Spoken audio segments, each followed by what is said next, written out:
B factory task തുടങ്ങിയിരിക്കുകയാണ്. അപ്പോൾ ജെസ്സിൽ ചെന്ന് ബി ഫാക്ടറിയുടെ ഓറഞ്ച് ഫാക്ടറിയുടെ മുതലാളിയായ നെവിൻ്റെ അടുത്ത് ബോട്ടിൽ ചെക്ക് ചെയ്യാൻ കൊണ്ട് കൊടുക്കുന്നു. അപ്പോൾ സാമോൻ വിളിച്ച് പറയുന്നുണ്ട് അത് രണ്ടും ക്ലീൻ ചെയ്തിട്ടില്ല എന്ന് പറയുന്നു.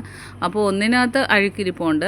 അപ്പം ജെസ്സിൽ പറയുന്നു ഇത് ക്ലീൻ ചെയ്തതാന്ന് പറയുന്നത്. അപ്പോൾ മണപ്പിച്ച് നോക്കുമ്പോൾ അതിൽ ക്ലീൻ ചെയ്തതായിട്ട് ഒരു ഇതും കാണുന്നില്ല. അപ്പം നെവിൻ ചോദിക്കുന്നത് ഇത് ക്ലീൻ ചെയ്തതാണെങ്കിൽ ലിക്വിഡിൻ്റെ ചെറുതായിട്ടെങ്കിലും ഒരു സ്മെല്ല് കാണത്തില്ലേ? അപ്പോൾ ജെസ്സിൽ പറയുന്നില്ല ഞാൻ ക്ലീൻ ചെയ്ത്. അപ്പം നെവിൻ പറഞ്ഞ് ഇവിടെ ഇത് പറ്റത്തില്ല, ഒരു കാര്യം ചെയ്ത് 2 ബോട്ടിലും കൊണ്ട് ലെമൺ ഫാക്ടറിയിൽ അവിടെ കൊടുത്ത് നോക്കുന്നു പറഞ്ഞ് രണ്ടും കൂടെ റിജക്റ്റ് ആക്കുകയാണ്. അപ്പോൾ ആ ഫാക്ടറിയിൽ നൂറയും സാബുമോനും ക്ലീൻ ചെയ്ത കുപ്പി അവിടെ വെച്ചിട്ടുണ്ടായിരുന്നു. ഉടനെ ജെസ്സിൽ അതിൽ നിന്ന് ഒരു കുപ്പി അങ്ങ് എടുക്കുകയാണ്. അപ്പം നൂറയും സാബുമോനും ഭയങ്കരമായിട്ട് പ്രശ്നം ഉണ്ടാക്കുന്നു. ഇത് ശരിയാത്തില്ല, ഇത് ഞങ്ങളുടെ കുപ്പിയാണെന്ന് പറഞ്ഞ് അങ്ങനെ അവിടെ ഒരു വലിയ വഴക്ക് നടക്കുകയാണ്. ബാക്കി അപ്ഡേറ്റുമായിട്ട് വീണ്ടും കാണാം. എൻ്റെ ചാനലൊന്ന് സബ്സ്ക്രൈബ് ചെയ്യണം.